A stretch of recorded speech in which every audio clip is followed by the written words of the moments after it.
Hello everyone, मैं अनिल कुमार सिंह स्वागत करता हूं आपका एक बार फिर से कॉन्फिडेंस बूस्टिंग सेट 4 में। उम्मीद है पीछे के 3 सेट आप लोगों ने देख रखा होगा। अभी हम लोग चौथे सेट के साथ आगे बढ़ने का काम करते हैं। आज के इस सेट में जो 50 क्वेश्चन हैं उसमें से लगभग 50% क्वेश्चन आपको झारखंड से मिलेंगे और इसमें भी झारखंड के कई सारे ऐसे क्वेश्चन मिलेंगे जिनको हम लोग करंट अफेयर्स के तौर पर देख सकते हैं। देखते हैं, फिर शुरू करते हैं हम लोग। क्या कुछ क्वेश्चन है इसमें। 1 नंबर, रांची के रहने वाले हर्ष आनंद का संबंध किस खेल से है? आंसर है पावर लिफ्टिंग। नंबर 2, करजन ग्राउंड राज्य के किस जिले में है? यह हजारीबाग में है। आज के तारीख में हजारीबाग स्टेडियम के नाम से जाना जाता है और हजारीबाग स्टेडियम इसका नाम 1988 में रखा गया था। नंबर 3, होटवार रांची स्थित खेल गांव का प्रशासनिक ब्लॉक झारखंड के किस विभूति के नाम पर है? आंसर है शेख भिखारी। यहां आप जान लें कि इस खेल गांव में जो इंडोर स्टेडियम है वो 3 हैं, जो कि विश्वनाथ सहदेव के नाम पर हैं, गणपत राय के नाम पर हैं और ताना भगत के नाम पर हैं। जबकि आउटडोर स्टेडियम में जो एथलेटिक्स स्टेडियम है वो बिरसा मुंडा के नाम पर है, शूटिंग रेंज टिकैत उमराव सिंह के नाम पर है, वेलोड्रम जहां पर साइकिलिंग होता है वो सिद्धो कानो के नाम पर है और वाटर स्पोर्ट्स स्टेडियम बुद्धो भगत के नाम पर है। तो कुल मिलाकर के इंडोर और आउटडोर स्टेडियम तथा इसका प्रशासनिक ब्लॉक झारखंड के विभिन्न विभूतियों के नाम पर रखा गया है। नंबर 4 को देखें। झारखंड के किस खिलाड़ी को इंडियन वीमेन लीग का बेस्ट गोलकीपर घोषित किया गया है? आंसर है मैबेम लिंथो इगाबी। यह भी जान लिए साथ में कि hero of the league Indumati को घोषित किया गया था, जबकि अष्टम उरांव इमर्जिंग प्लेयर के तौर पर घोषित की गई थी इंडियन वुमेन लीग के द्वारा। नंबर 5, झारखंड में कितने प्रतिशत लोग कृषि कार्य में संलग्न हैं? आंसर है लगभग 55% लोग। नंबर 6, वर्तमान बजटीय वर्ष 2023-24 में कितने नए आंगनबाड़ी भवन के निर्माण का प्रस्ताव है? आंसर है 800 और आंगनबाड़ी भवन के निर्माण का प्रस्ताव झारखंड सरकार के द्वारा किया गया या रखा गया है। नंबर 7, झारखंड सरकार की किस योजना के तहत राज्य के सभी घरों और टोला तक बिजली पहुंचाने का लक्ष्य रखा गया है? मुख्यमंत्री उज्जवल झारखंड ये योजना है, इसके तहत हर घर तक बिजली पहुंचाने का लक्ष्य रखा गया है। नंबर 8, झारखंड में भारत सरकार के खाद्य सुरक्षा अधिनियम एवं राज्य खाद्य सुरक्षा अधिनियम से कितने लोग लाभान्वित हो रहे हैं? सही उत्तर है 65.34 लाख। इतने लोग इससे लाभान्वित होते हैं। नंबर 9, झारखंड सरकार के निर्णय के अनुसार सांप्रदायिक दंगे से हुए अचल संपत्ति के नुकसान के लिए कितना मुआवजा दिया जाएगा? 1 लाख रुपए के मुआवजे का प्रावधान किया गया है, जबकि चल संपत्ति के नुकसान पर 50,000 रुपए से वाहन वगैरह के क्षति होने पर 50,000 रुपया का मुआवजा दिया जाएगा। नंबर 10, मार्च 2023 में कैबिनेट के द्वारा लिए गए निर्णय के अनुसार शैक्षणिक संस्थानों कोचिंग वगैरह पर कितना होल्डिंग टैक्स लिया जाएगा? आंसर है 25%। नंबर 11, टाटा ट्रस्ट द्वारा जारी 2022 के अनुसार न्याय दिलाने के मामले में झारखंड का भारत में कौन सा स्थान है? सही उत्तर आपके सामने है, 7वां स्थान रहा है। यह सर्वे था टाटा ट्रस्ट के द्वारा। यहां पर यह भी जान लीजिए कि इंडिया जस्टिस रिपोर्ट 2020 के अनुसार झारखंड को यह स्थान 8वां था। इंडिया जस्टिस रिपोर्ट 2020 के अनुसार 8वां, जबकि टाटा ट्रस्ट के द्वारा जो रिपोर्ट तैयार किया गया है उसके हिसाब से 7वां। नंबर 12, झारखंड राज्य अल्पसंख्यक आयोग के अध्यक्ष कौन हैं? आंसर हिदायतुल्ला खान। नंबर 13, सार्वजनिक वितरण तथा उपभोक्ता मामलों से संबंधित विभाग किनके पास है? ये विभाग है रामेश्वर उरांव के पास, जिनके ही पास है वित्त विभाग, योजना और विकास, कॉमर्शियल टैक्स। ये सारे विभाग जो हैं वो रामेश्वर उरांव के हाथ में, ये राज्य के वित्त मंत्री भी हैं, आप सबको पता है। नंबर 14, फिनेंशियल इंक्लूजन 2022 में झारखंड का कौन सा जिला राज्य में पहले स्थान पर और देश भर में 8वें स्थान पर रहा है? आंसर पूर्वी सिंहभूम। नंबर 15, पूर्वी सिंहभूम जिला से प्रारंभ किया गया मिशन लाइफलाइन कार्यक्रम, जो कि भारत सरकार की योजना है, उनका कार्यक्रम है। इसका उद्देश्य क्या है? तो इसका उद्देश्य है किसानों को पर्यावरण के संबंध में जागरूक करना, मतलब कि कैसे पानी का बचत किया जाए, जो सिंगल प्लास्टिक है उसका यूज न किया जाए, कचरा का प्रबंधन कैसे किया जाए, टिकाऊ खाद्य प्रणाली का निर्माण कैसे किया जाए, ये तमाम चीजें इसका उद्देश्य है, जिसका नाम है मिशन लाइफ कार्यक्रम। नंबर 16, 400 करोड़ की लागत से निर्मित होने जा रही टाटा ट्रस्ट की Ranchi cancer and research centre कहां निर्मित होगा? तो ये कांके के सुकुरहुट्टू में, कदमा रोड में स्थापित होने जा रहा है। नंबर 17, ऑल इंडिया नृत्य सोसाइटी का 80वां वार्षिक सम्मेलन कहां आयोजित हुआ था, जिसमें झारखंड को देश के सर्वश्रेष्ठ नृत्य सोसाइटी का सम्मान मिला?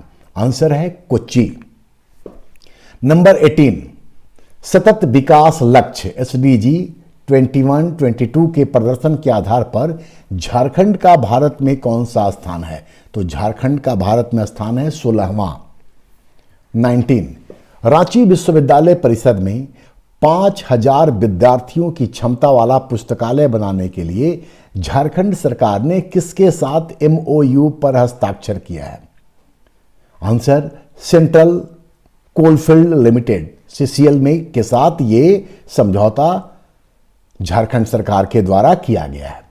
नंबर 20, हार से जीत की ओर तथा गुलामी से आजादी की ओर, इस नाम से पुस्तक किसने लिखी है? आंसर है सालखन मुर्मू। सालखंड लिखा गया, उसको सालखन पढ़िएगा please, Salkhan Murmu. 21, delta ranking आकांक्षी जिला में झारखंड का कौन सा जिला संपूर्ण भारत में पहले स्थान पर रहा है? आंसर है रामगढ़।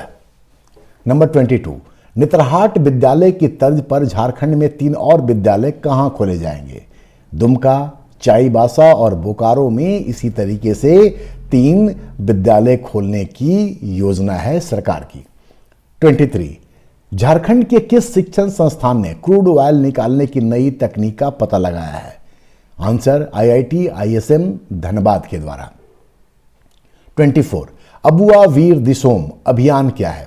तो ये है भूमिहीन आदिवासियों को वनाधिकार देने से, इसके लिए उनको वन जो है वो पट्टे पर दिया जाएगा, लीज पर दिया जाएगा। 25, सरना अधिधर्म के लेखक हैं? आंसर है भिखू तिर्की। ये सारे क्वेश्चन कमोबेश झारखंड के हैं। नंबर 26, अब थोड़ा अलग से, सल्तनत काल में ससगनी सिक्का किस धातु का था? तो ये था चांदी का बना हुआ। 27, अकबर के साथ काबुल अभियान पर जाने वाला विदेशी कौन था? आंसर है फादर मोंसेराट। 28, कच्ची चीनी को रंगहीन करने के लिए क्या प्रयोग किया जाता है? अस्थि चारकोल का प्रयोग करते हैं कच्ची चीनी को रंगहीन बनाने के लिए। 29, नवाखानी का संबंध किस पर्व से है? आंसर है कर्मा, जो कि झारखंड का एक अत्यंत ही महत्वपूर्ण पर्व है। नंबर 30, प्रसिद्ध कहानीकार राधा कृष्ण ने किस उपनाम से कविताएं लिखी हैं? आंसर सोमदेव। सोमदेव के नाम से राधा कृष्ण कविताएं लिखते थे। 31, सिपाही विद्रोह के लिए किसने कहा था? यह बर्बरता एवं सभ्यता के बीच युद्ध था। आंसर है TR होम्स। यहां आपको बता दें कि सिपाही विद्रोह की प्रकृति के संदर्भ में जो अलग अलग स्टेटमेंट है उसको एक बार अवश्य देख लीजिएगा। जो फेमस स्टेटमेंट है उसको जरूर देखिएगा, यहां से क्वेश्चन बनता है फ्रीडम मूवमेंट वाले काल में या फिर भारत के इतिहास से। 32, किस युद्ध से डचों का भारत में पतन हो गया? आंसर है वेदारा का युद्ध, जो कि 1859 में हुआ था और अगले ही वर्ष 1860 में वांडीवास की लड़ाई लड़ी गई थी और वांडीवास की लड़ाई से भारत में फ्रांसीसियों का पतन हो गया था। 33, चूना पत्थर लाइमस्टोन के रूपांतरण से क्या बनता है? तो चूना पत्थर जब रूपांतरित होती है तो संगमरमर का निर्माण होता है। 34, 1981 में स्थापित भारतीय वन सर्वेक्षण विभाग का मुख्यालय कहाँ है? आंसर है देहरादून। 35, बोडो भाषा को किस वर्ष संविधान के 8वीं सूची में या अनुसूची में शामिल किया गया था? आंसर है 2003 में और इसके लिए 92nd अमेंडमेंट किया गया था। संथाली, मैथिली और डोगरी को भी बोडो के साथ इसी संशोधन के द्वारा 8वीं अनुसूची में शामिल किया गया था। नंबर 36, संविधान सभा के संवैधानिक सलाहकार कौन थे? BN राव। ये जेपीएससी में पूछा हुआ क्वेश्चन भी है। नंबर 37, इजराइल की मुद्रा क्या है? आंसर है शिकेल। आपको याद होगा मुद्रा से जुड़ा हुआ जो एशियन कंट्रीज हैं उनके करेंसी पर फार्मूला बेस्ड मैंने आपको एक वीडियो अवेलेबल करवाया था जिसमें बताया था कि इजराइल को शक है कि फिलीपींस पैसा थाईलैंड में बहा रहा है। तो इजराइल को शक है शिकेल, फिलीपींस पैसा, फिलीपींस का पेसो है, शक है कि थाईलैंड में पैसा थाईलैंड का बहात है। तो ये फार्मूला के तहत मैंने आपको बताने का काम किया था। 38, धान में खैरा रोग किस तत्व की कमी से होता है? आंसर है जिंक। ये क्वेश्चन भी दर्जनों बार डिफरेंट एग्जाम में पूछा जा चुका है। 39, वाटर पोलो में खिलाड़ियों की संख्या कितनी होती है? तो इसकी संख्या होती है 7। नंबर 40, रिलीजन एंड कल्चर किस भूतपूर्व राष्ट्रपति के द्वारा लिखी गई थी? सर्वपल्ली राधाकृष्णन। 41, सबसे प्राचीन शास्त्रीय नृत्य कौन सा है? सही उत्तर भरतनाट्यम और यह तमिलनाडु से संबंधित है। नंबर 42, अलकाप नृत्य का संबंध झारखंड के किस क्षेत्र से है? यह राजमहल पहाड़ी से संबंधित है अलकाप नृत्य। 43, सलाल परियोजना किस राज्य में एवं किस नदी पर है? तो सलाल परियोजना जम्मू कश्मीर की परियोजना है और चेनाब नदी पर यह निर्मित है। 44, ग्रहों की खोज किसने की थी? ग्रहों की खोज की थी केपलर ने। यह क्वेश्चन भी बहुत बार पूछा जा चुका है। 45, गांधीवादी योजना किस वर्ष प्रस्तुत की गई थी? आंसर 1944 में। चूंकि आपके सचिवालय के सिलेबस में योजना से क्वेश्चन पूछे जाएंगे, अलग से मेंशन किया हुआ है, तो इस तरह की जितनी भी योजनाएं हैं कहां से शुरुआत हुआ 1934 से लेकर के जब विश्वेश्वरैया ने प्लान्ड इकोनॉमी फॉर इंडिया लिखा वहां से शुरू हुआ। उसके बाद धीरे धीरे करके आगे बढ़ते हुए आप पहले 1951 में जो पंचवर्षीय योजना की शुरुआत हुई उसके पहले जो भी सैद्धांतिक तौर पे काम हुए उसको जरूर देख लीजिए। उसके बाद 5 ईयर प्लान जिसमें मुख्य रूप से आप उसका ईयर देख लीजिएगा, उसका प्रायोरिटी देख लीजिएगा और वो सफल है असफल है, बीच में कोई और काम हुआ है, उसको एक बार अवश्य देख के रखिएगा, क्योंकि एक क्वेश्चन तो कम से कम वहां से निश्चित तौर पर आएगा ही आएगा, इसलिए उसको रिवाइज जरूर करके रखिए। नंबर 46, भारत का पहला परमाणु विद्युत संयंत्र कहां स्थापित किया गया है? यह तारापुर महाराष्ट्र में है। 47, रेफ्रिजरेटर की खोज या आविष्कार किसने की थी? आंसर है फर्डिनेंड कैरे। 48, 1899 में पुणे में विधवा आश्रम किसने स्थापित किया था? Answer D.K. कर्वे। ये भी बहुत बार एग्जाम में पूछा हुआ है। 49, न्यायपूर्ण वितरण एवं समानता के साथ विकास किस पंचवर्षीय योजना का मुख्य लक्ष्य था? 9th 5 ईयर प्लान का भी मैंने कहा भी था कि प्रायोरिटी याद कर लीजिएगा। अगर आपको मौका मिले तो एक बार मैंने जो प्लानिंग से जुड़ा हुआ 2 वीडियो बनाया है उसको जरूर देख लीजिएगा। और आखिरी क्वेश्चन इस सेट का, कर्मा या लहुसा नृत्य में कितने पुरुष एवं कितनी महिलाएं भाग लेती हैं? तो इसमें 8 पुरुष और 8 महिलाएं भाग लेती हैं। तो ये था 50 क्वेश्चन का और सेट। इस तरीके से ये चौथा सेट था जिसको कॉन्फिडेंस बूस्टिंग सेट के तौर पर हम आपके सामने रख रहे हैं। एक और वीडियो हम आपके लिए लेकर के आएंगे। वो हो सकता है कि कल शाम तक आपको या आज ही शाम में आपको देखने को मिले, तो कंटिन्यूअस आप देखते रहिए। और इस समय जब एग्ज़ाम अब 2-4 दिन बचे हुए हैं, बिल्कुल रिलैक्स रहिए, कोई भी मानसिक तनाव वाला काम मत कीजिएगा और अनावश्यक टॉपिक उठा करके फंसने का काम मत कीजिए, सिर्फ रिवाइज करने का काम कीजिए।